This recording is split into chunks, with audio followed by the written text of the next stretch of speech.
ఈ నెల 15న చిలకలూరుపేటలో TDP, Janasena, BJP కూటమి నిర్వహించిన ప్రజాగళం సభపై ఏపీ మంత్రి అంబటి రాంబాబు విమర్శనాస్త్రాలు సంధించారు.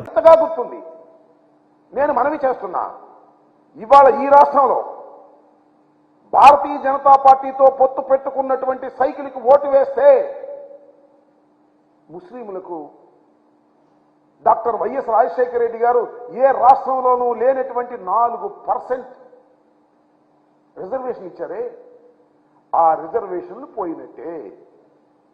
రిజర్వేషన్లు కొనసాగాలి. రాజశేఖర రెడ్డి గారు ఇచ్చినటువంటి రిజర్వేషన్లు అంటే ఫ్యాన్ గుర్తుకు ఓటేయాలి. ఏం చెప్పారు భారతీయ జనతా పార్టీ వారు? తెలంగాణలో ఎన్నికలు జరుగుతున్నప్పుడు అమిత్ షా ఏం మాట్లాడాడు ఒకసారి గుర్తు తెచ్చుకోమని మనవి చేస్తున్నా.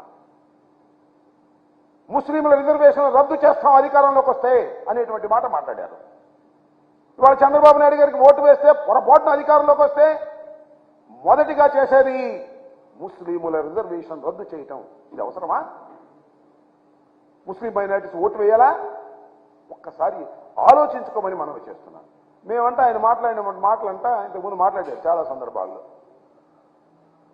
భారతీయ జనతా పార్టీకి జగన్మోహన్ రెడ్డి గారికి ఓటు వేస్తే భారతీయ జనతా పార్టీకి ఓటు వేసినట్ట పోయినసారి అని మాట్లాడినటువంటి సందర్భాలు మనం చూస్తున్నాం. దీనికి ఆర్టిఫిషియల్ ఇంటెలిజెన్స్ చెప్పాల్సిన అవసరం ఏముంది?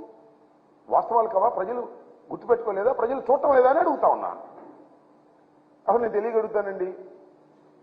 మీరు 2014లో ఇదే కూటమి, ఈ ముగ్గురే కలిసి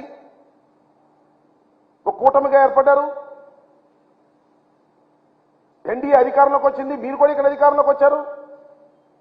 మీరు అధికారంలోకి తీసుకొచ్చిన పాపానికి ఆంధ్ర రాష్ట్రాన్ని ఎంత గందరగోళం చేశారో ఒక్కసారి ఆలోచించుకోమని మనం చేస్తున్నాం. మీరు ఎన్ని దుర్భాషలు ఆడుకున్నారో నేను ప్రత్యేకంగా చెప్పాలా? మోడీ గారిని మీరేమన్నారో, మిమ్మల్ని మోడీ గారు ఏమన్నారో, మీ ఇద్దరిని పవన్ కళ్యాణ్ గారు ఏమన్నారో, ఎంతగా దుర్భాషలు ఆడుకున్నారో, ఎంతగా కొట్టుకున్నారో, ఎంతగా నీచంగా మాట్లాడుకున్నారో అది ఆర్టిఫిషియల్ ఇంటెలిజెన్సీనా కాదా? ఒకళ్ళొకళ్ళు తిట్టుకున్న మాట వాస్తవం కాదా? ఒకళ్ళొకళ్ళు దూషించుకున్న మాట వాస్తవం కాదా? ఆ మాటలను నేను ఇప్పుడు చెప్పాలా? మోడీ గారిని మీరేమన్నారో మర్చిపోయారా? మోడీ గారు మిమ్మల్ని ఏమన్నారో మర్చిపోయారా? పవన్ కళ్యాణ్ గారు ఏమన్నారో పాచిపోయిన లడ్డూలని అన్నమాట మర్చిపోయారా? ఇవన్నీ ఆర్టిఫిషియల్ ఇంటెలిజెన్సీతో వచ్చినాయి. పొరపాటున మీరేదో ముగ్గురు కలిసి జగన్మోహన్ రెడ్డి గారికి వ్యతిరేకంగా కూటమి కడితే పొరపాటున మీకు ఓటు వేసిన పాపానికి 5 సంవత్సరాలు రాష్ట్రాన్ని చిందరవందర చేశారు.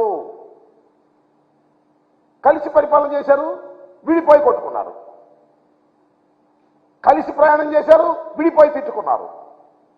దౌర్భాగ్యమైన పరిపాలన చేసి విడిపోయి ఒకళ్ళనొకళ్ళు జుట్లు పట్టుకొని ఇవాళ మేము మళ్ళా కలిసి వచ్చాం, మళ్ళీ అధికారం తీసినామంటే అమాయకుల ప్రజలు, ముఖ్యంగా ఆంధ్ర రాష్ట్ర ప్రజలు